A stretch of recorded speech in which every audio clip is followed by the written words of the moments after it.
అందరికీ వందనాలు. ఒక వచనాన్ని చూపిస్తాను చూడండి. నేను చదివి వినిపిస్తాను. మత్తయి సువార్త 5వ అధ్యాయము 11వ వచనం.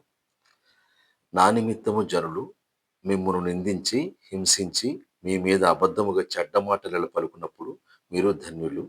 12వ వచనం. సంతోషించి ఆనందించుడి, పరలోకమందు మీ ఫలము అధికమగును. ఈలాగున వారు మీకు పూర్వమందుండిన ప్రవక్తలను హింసించిరి.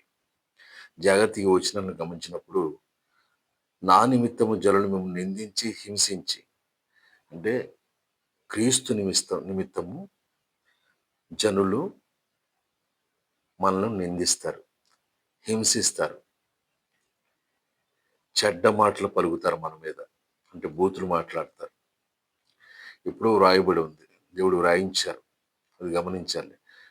దేవుని నిమిత్తము, దేవుని పనిలో, దేవుని పని కొరకు, దేవుని కొరకు మనం నిలబడినప్పుడు హింసిస్తారు, బూతులు మాట్లాడతారు, తిడతారు, కొడతారు.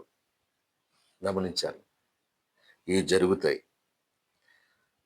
అలాంటప్పుడు మనం ఏం చేయాలంటే ప్లకార్డులు పట్టుకుని రోడ్డు మీదకి ఎక్కకూడదు. మాకు న్యాయం కావాలని రోడ్డు మీదకి ఎక్కకూడదు. ఏం చేయమన్నాడు? 12వ వచనం చూసినప్పుడు, మత్తయి సువార్త 5వ అధ్యాయం 12వ వచనం చూసినప్పుడు సంతోషించి ఆనందించుడి. ఎందుకు? పరలోకమందు మీ ఫలము అధికమగును. అంటే దేవుడు చూస్తూ ఉన్నారు. దేవునికి తెలుసు.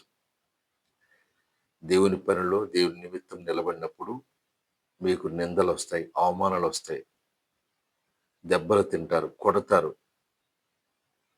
ఎందుకంటే ఆనాడే దేవుడు వ్రాయించారు ఈ విషయాన్ని. కానీ అటువంటప్పుడు ఎప్పుడు కూడా రియాక్ట్ అవ్వద్దు. రియాక్ట్ అవ్వనప్పుడు దేవుడు కలగజేసుకుంటాడు, పరలోకమందు మీ ఫలం అధికమగును అని. అటువంటి ధన్యకరమైన జీవితం అందరికీ రాదండి, గమనించాలి. చాలామంది క్రైస్తవ్యాన్ని ఉద్ధరిస్తామని చాలామంది వస్తూ ఉన్నారు. మాకు అది జరిగింది, మాకు ఇది జరిగిందని చాలామంది ఉద్ధరిస్తామని ముందుకు వస్తూ ఉన్నారు. క్రైస్తవుని ఉద్ధరించే పని దేవుడిది. అది గమనించాలి. ఎందుకంటే క్రైస్తవ్యం మొదలైందే క్రీస్తు మరణంతో. అంత మాత్రమే కాదు, స్టెఫను గారి మరణం ఒక సౌలుని పౌలుగా మార్చడానికి దోహదపడింది. స్టెఫను మరణించినప్పుడు స్టెఫను హతసాక్షి, మొట్టమొదటి హతసాక్షి స్టెఫను గారు. ఆయన మరణించినప్పుడు ఎవరు కూడా వ్యతిరేకించలేదు.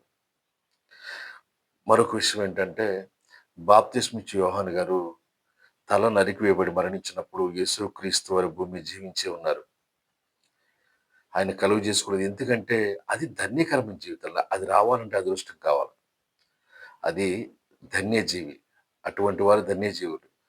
అపోస్తలులు అందరూ కూడా హతసాక్షులయ్యారు. అందుకే పరలోకమందు వారి ఫలం అధికమైంది. మనం లేఖనంలో చూస్తా ఉన్నాం. క్రైస్తవుని ఎవరిని ఉద్ధరించే పని దేవునికి వదిలేద్దాం. ఎందుకంటే చెడ్డ మాటలు పలుకుతారు, హింసిస్తారు. కానీ మీరు సంతోషించండి. ఎందుకంటే పరలోకమందు మీ ఫలం అధికమగును. ప్రతి క్రైస్తవుని గురి పరమపురి. ఈ లోక సంబంధులం కాము మనం. పరలోక సంబంధులం అని గ్రహించండి.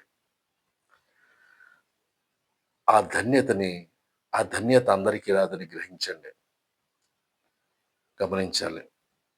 ఎవరు క్రైస్తవుని ఉద్ధరించొద్దు.